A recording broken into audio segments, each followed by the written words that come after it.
श्री स्वामी समर्थ. जय जय स्वामी समर्थ. स्वामी भक्तांनो, स्वामींचे असेच जीवन उपयोगी संदेश प्राप्त करण्यासाठी आपल्या चॅनलला नक्की सबस्क्राईब करा आणि बाजूला असलेली घंटी नक्कीच दाबा आणि तुमच्या आवडत्या मित्राला हा व्हिडिओ नक्की शेअर करा आणि कमेंटमध्ये श्री स्वामी समर्थ, जय जय स्वामी समर्थ नक्कीच लिहा. स्वामी भक्तांनो, स्वामी आपल्याला उपदेश करत म्हणत आहेत. श्री स्वामी म्हणतात, काही गोष्टी या कष्ट साध्य असतात, काही प्रार्थना करून आणि ईश्वराला शरण जाऊन त्यांच्या कृपेने साध्य करून घ्यायची असतात. पूर्ण प्रेमाने व क्षमतेने आपले कार्य व स्वधर्म केल्यानंतर बाकी सर्व त्या नियत्यावर सोपवावे. त्यानंतर तो ईश्वर जे काही फळ देईल ते सुखाने भोगावे. यातूनच खरे समाधान लाभते. स्वामी सांगतात, दुसऱ्याच्या ताटातले हिसकून घेण्यात छान नाही, तर कोणाला आपल्या ताटातले देण्यात आहे खरे समाधान. ही नीती आहे की हिसकावून घेणारा कधी सुखी होत नाही आणि वाटून खाणारा कधी दुःखी होत नाही. त्यात तुला मार्ग दाखवणार असणार मी. भिवू नकोस, मी तुझ्या पाठीशी आहे. स्वामी म्हणतात, बाळा, कोण कसं वागतोय याची चिंता तू करू नकोस, कारण जो तो त्याच्या स्वभावानुसार वागणार. तू लक्ष ठेवू नकोस, कारण अशा लोकांना समजवण्यात काही अर्थ नाही. तू पाठीमागे राहशील. अशा लोकांना समजवता तू स्वतःची तुलना दुसऱ्यांशी करू नकोस. तसं केलंस तर तू स्वतःचा अपमान करतोस असं होईल. तू निश्चित पुढे जा, आम्ही आहोत तुझ्या पाठीशी. तुझे तू कर्म नीट कर जा. भिवू नकोस, मी तुझ्या पाठीशी आहे. आयुष्याची प्रत्येक सकाळ काही अटी घेऊन येते आणि आयुष्याची प्रत्येक संध्याकाळ काहीतरी अनुभव देऊन जाते. त्यामुळे प्रत्येक आयुष्यातला दिवस हा महत्त्वाचा असतो. स्वामी म्हणतात, स्वभाव इतका चांगला ठेवा की क्षणभर भेटलेला माणूस आयुष्यभर विसरला नाही पाहिजे. त्या व्यक्तीशी कधीच खोटं बोलू नका, ज्या व्यक्तीला तुमच्या खोट्यावर सुद्धा विश्वास आहे. कारण या जगात अशी लोक खूप कमी असतात की प्रत्येक श्वासात तुमचे नाव असावे, प्रत्येक दिशामध्ये तुम्ही दिसावे. मी डोळे उघडताच स्वामी तुमचे चरण पाहावे. स्वामी सांगतात, स्वतःच्या आत्मविश्वासाची ढाल मजबूत असेल तर जगाने तुमच्या कच्चीकरणासाठी कितीही उलाढाल करू द्या, काही फरक पडणार नाही. स्वामी म्हणतात, घाबरू नकोस. तुझे प्रयत्न प्रामाणिक, मार्ग सुयोग्य आणि कर्म स्वच्छ असतील तर तुझं वाईट कधीच होणार नाही. आणि ईश्वराची भेट घडवण्याचे आणि भेटलेल्या ईश्वराच्या सतत संपर्कात राहण्याचे माध्यम म्हणजे नामस्मरण आहे. स्वामी सांगतात, कोणाचा तरी विश्वास तोडण्याआधी लक्षात ठेवा, एके दिवशी तुम्हाला असाच गोष्टीचा सामना करावा लागेल. आजही खूप चांगल्या लोकांनी जग परिपूर्ण आहे. फक्त माणसं ओळखताना चूक होता कामा नये. स्वामी म्हणतात, आयुष्यात काही उत्तर शोधून सापडत नाही. वेळ आली की ती आपोआप मिळून जातात. आणि अपयशाला अपयश येईपर्यंत लढायचं. अपयश थकू शकतं, तू नाही. अपेक्षा करणं चुकीचं नसतं. कदाचित आपण अपेक्षा करतोय ती व्यक्ती चुकीची असू शकते. स्वतः जिंकायचे आहे की दुसऱ्याला हरवायचे पाहायचे आहे हे आधी ठरवले पाहिजे. कारण आजकाल लोकांना स्वतः जिंकण्यापेक्षा दुसऱ्याला हरलेले पाहण्यात आनंद मिळतो. आणि स्वामी सांगतात, आयुष्य हे एकेरी मार्गासारखं आहे. मागे वळून पाहू शकतो पण मागे जाता येत नाही. म्हणून प्रत्येक क्षण आनंदात जगा. स्वामी म्हणतात, आयुष्यात प्रॉब्लेम्स ही येतच राहणार आहेत. त्यांची सवय करून त्यांना टक्कर देणे महत्त्वाचे आहे. आपला स्वभाव हा सूर्यासारखा ठेवा. सूर्याला उगवण्याचा अभिमान नसतो आणि मावळण्याचा अपमान नसतो. मग स्वामी म्हणतात, माणूस हा असा प्राणी आहे ना, जो आयुष्यभर पैशासाठी धावून आरोग्य गमावतो आणि म्हातारपणी आरोग्यासाठी सर्व पैसा गमावतो. विशेषतः म्हणजे तो वर्तमानात भविष्याची चिंता करतो आणि वर्तमान आणि भविष्य दोन्ही गमावतो. तो असा जगतो की त्याला वाटते की कधी मरणार नाही आणि असा मरतो की कधी जगलाच नव्हता. म्हणून स्वामी भक्तांनो, स्वामी म्हणतात, स्वतःची किंमत योग्य वेळी कळाली पाहिजे. नाहीतर आयुष्याचा होणारा तोटा हा आयुष्यभराच्या कमाईपेक्षा खूप जास्त असतो. स्वतःचं मन शांत करता आले की सगळे गोंधळ आपोआप शांत होतात. आणि स्वामी म्हणतात, जर कोणाची आठवण तुम्हाला वारंवार त्रास देत असेल तर समजून जा की त्याच्याही हृदयात तुमची आठवण आहे. अशी भावना ठेवून वागावे की मी देवाचा आहे, तो माझा पाठीराखा आहे आणि म्हणून काही झाले तरी मला काळजी करण्याचे कारण नाही. हे सर्व नामस्मरण केल्याने साधते. प्रारब्ध म्हणजे कृत्य कर्माचे फळ. हे चांगले व वाईट असू शकते.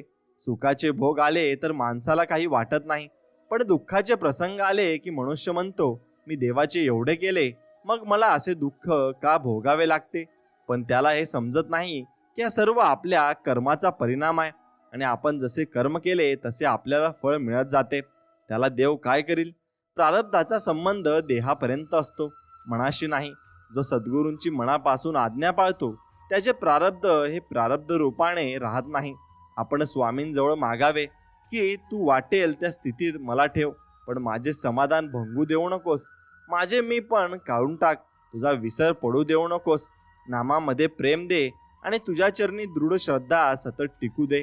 जो कोणी भक्त सेवेकरी दैनंदिन जीवनात आपले कर्म प्रामाणिक निष्कपट भावनेने करत असेल, आणि अशा माझ्या भक्ताला जर कोणी विनाकारण त्रास देत असेल, तर त्याच्यावर अन्याय करत असेल, तर त्याचा कैवार मी स्वतः घेतो. अशा भक्तांच्या पाठीशी मी सदैव असतोच. कोणी विचारलं आयुष्यात काय गमावलं आणि काय मिळालं, तेव्हा सरळ सांगा की जे गेलं ते माझं नव्हतंच, आणि जे मिळालं ते स्वामींनी माझ्यासाठीच ठेवलं होतं. जिथे मी जास्त काही मागत नाही आणि स्वामी मला कधीच कमी पडू देत नाही. स्वामी सांगतात, ओठात एक आणि पोटात एक असं कधीच वागायचं नसतं. आपण जसे आहोत तसेच बाहेर दिसायचं असतं. दिसायला भारदस्त असणं हे आपल्या हातात नसतं, विचारांनी भारदस्त असणं हेच आपल्या हातात असतं. खरं वागणं, परिपक्वता हे चांगल्या व्यक्तिमत्वाचं लक्षण असतं. स्वामी म्हणतात, वेळ निघून गेल्यावर सुचलेला विचार आणि पिके जळून गेल्यावर पडलेला पाऊस यांची किंमत सारखीच असते. डोळे बंद केले म्हणून संकट जात नाही, आणि संकट आल्याशिवाय डोळे उघडत नाही. भोग हे भोगावेच लागतात, त्यांचा भागाकार होत नाही, पण बेरीज होऊ शकते. कर्म चांगले असेल तर थोडीफार वजाबाकी होण्याची शक्यता असते. सुखातही सद्गुरूंची आठवण व्हायला पाहिजे, दुःखात तर त्यांची आठवण होतच असते. अशी आठवण जर होऊ लागली तर मग आणखी एक पटते की आपली सगळी दुःखे आणि सुखे त्यांनी स्वीकारली आहेत, आणि एकदा त्यांनी स्वीकारले आहे म्हटले की मग आपण चिंतारहित होतो. करून बघा हा प्रयोग, आपण एकदम शांतच होतो. डोक्यातला काही ताप राहत नाही. मग फक्त आला दिवस वाट्याला आलेली कर्तव्य सांभाळून व त्यांचे स्मरण ठेवून आनंदाने घालवायचा. मनुष्य फक्त भ्रमात जीवन जगतो. हा माझा, तो माझा, माझ्या जवळचे माझे. खरं तर फक्त वेळच तुमची आहे. ती जर चांगली असेल तर सर्व तुमचे, नाहीतर सर्व जवळचे असून सुद्धा दूरचे. हे जीवनाचे सत्य आहे. श्री स्वामी समर्थ परम दयाळू आहेत. त्यांच्या भक्तीने सर्वांचे सर्वतोपरी कल्याण होते. भावभक्तीने आथर्ततेने हाक मारली असता ते तात्काळ ओढ देतात. ते स्मर्थगामी आहेत. भक्तांच्या संकटकाळी त्वरेने धावणारे श्री स्वामी समर्थ दैवत तुम्हा आम्हा भक्तांचे भक्कम आधार आहेत. एखाद्याला चुकीसाठी क्षमा करण्या इतके चांगले जरूर व्हा, पण पुन्हा त्याच्यावर विश्वास ठेवण्या इतके मूर्ख कधी होऊ नका. हे म्हणा, तुला जीवनात चमत्कार हवा असेल तर स्वामींना तळमळीने पुकार, स्वामींना तळमळीने आळव. अरे इतक्या तळमळीने स्वामी नाम घे की डोळ्यातून भक्ती अश्रू आले पाहिजे. बघ, तुझी तळमळ स्वामींपर्यंत नक्कीच पोहोचेल आणि तुझ्या जीवनात नक्कीच चमत्कार होतील. स्वामी म्हणतात, काल तुमच्याबरोबर काय घडले आहे हे लक्षात ठेवण्यापेक्षा उद्या तुम्हाला काय घडवायचे आहे हे लक्षात ठेवा. कारण तुमचा जन्म हा गेलेले दिवस मोजण्यासाठी नाही, तर उरलेले दिवस आनंदाने जगण्यासाठी झालेला आहे. हे लक्षात ठेवा की हे म्हणा, कितीही संकटे आले तरी खचू नकोस. एक लक्षात घे की आपल्याला आपल्या पाठीमागे स्वामींचा भारदस्त हात आहे, आणि स्वामी आपल्याला प्रत्येक संकटात मदत करतात. मग स्वामींवर विश्वास ठेवणंही आपलंच काम आहे. स्वामींवर पूर्णपणे निसंकोच विश्वास ठेवा आणि बघा कशी जादू घडते. आणि मग तुमच्या सर्व इच्छा, मनातल्या सर्व मनोकामना लवकरच पूर्ण होतील. आपली प्रत्येक क्रिया त्याला समर्पण करणे असे केल्याने आपला अभिमान लवकर नाहीसा होतो. जगात असे कोणतेही पाप नाही की जे स्वामींसमोर राहू शकेल. सत्याला काही रूप दिल्याशिवाय आज आपल्याला त्याचे अनुसंधान ठेवता येत नाही. स्वामी नाम हे त्याचे रूप आहे, म्हणून स्वामी नामाचे सतत अनुसंधान ठेवावे. सुंदर क्षणाची वाट पाहण्यात वेळ दडवायचा नसतो. जो क्षण आयुष्यात येईल त्याला सुंदर करण्याचा प्रयत्न करायचा असतो. जीवनाचे दोन नियम आहेत, बऱ्याचे फुलांसारखे आणि पसरायचे सुगंधांसारखे. प्रत्येक व्यक्तीमध्ये गुणवत्ता आणि कमतरता दोन्हीही असतात.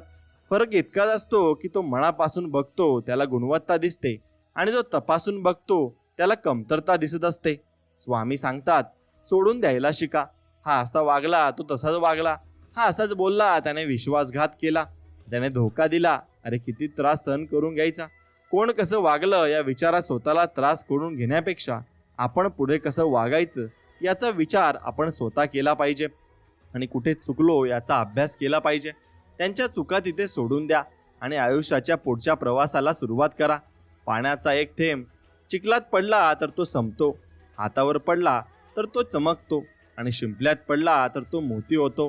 थेंब तोच असतो, फरक फक्त सोबतीचा असतो. हे तुम्ही लक्षात घेतले पाहिजे. आणि आपली सोबत जशी असली तसेच आपण घडत असतो आणि पूर्णपणे बनत असतो, हे तुम्ही लक्षात घेतलंच पाहिजे. स्वामी भक्तांनो, जगातील सर्वात चांगली भावना म्हणजे आपल्यामुळे कोणतरी आनंदी हे बघणं. आणि आपल्यामुळे कोणतरी आनंदी होत आहे तर मग आपल्याला त्यात सुख समाधान हे नक्कीच मिळालं पाहिजे.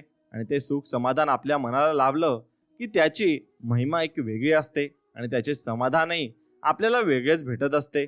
म्हणून आपण फक्त दुसऱ्याला आनंद देण्यातच आपलं जीवन नक्कीच व्यतीत केलं पाहिजे. तेव्हा आपल्याला स्वामी खरा आनंद देतील आणि खरा आनंद आपल्याला नक्कीच जीवनामधून मिळेल.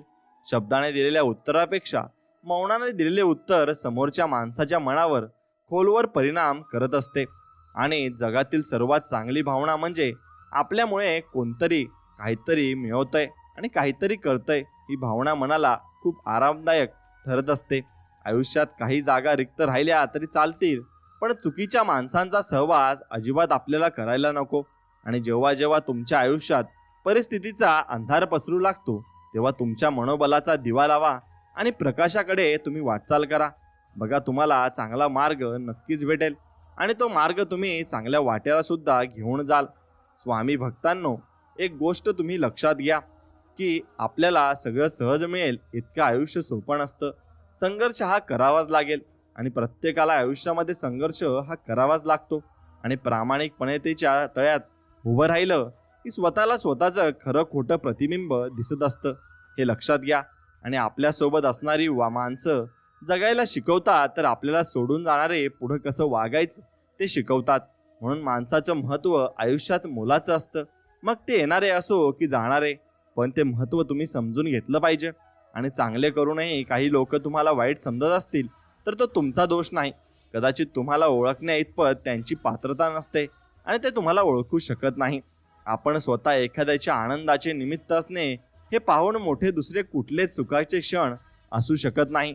आणि हाच सुखाचा क्षण आपल्याला जीवनामध्ये पाहिजे असतो आणि सुखाचा क्षण आपल्याला जगायचा असतो. म्हणून संवादाला शब्दाची नाही तर समजून घेणाऱ्या व्यक्तीची आवश्यकता असते. म्हणून जीवनामध्ये समजून घेणारे व्यक्ती सुद्धा असायला हवे आणि नेहमी तात्पर्य समजून घेण्याचा प्रयत्न करावा. म्हणजे गोष्टीमधील खरा उद्देश तुम्हाला नक्की समजेल आणि नक्की कळेल सुद्धा. धन दौलत ने नाही तर तुमच्यातल्या नम्र स्वभावाने एकमेकांचे मन जिंका.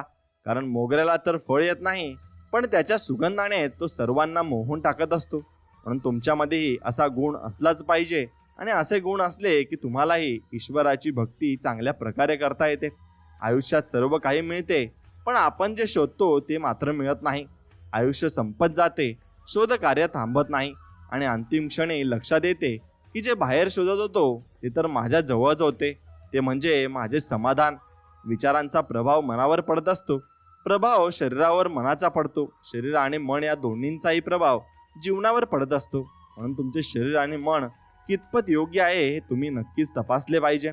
आणि स्वप्न थांबली की आयुष्य थांबतं, विश्वास उडाला की आशा संपते, काळजी घेणं सोडलं की प्रेम संपते. म्हणून स्वप्न पहा, विश्वास ठेवा आणि काळजी घ्या. आयुष्य खूप सुंदर आहे आणि सुंदर पद्धतीने आपल्याला जगायचं आहे. परिस्थिती बदलायची असेल ना तर सर्व आधी विचार बदला. फक्त विचार बदलून चालणार नाहीत तर त्या विचारांवर तुम्ही काम सुद्धा केलं पाहिजे.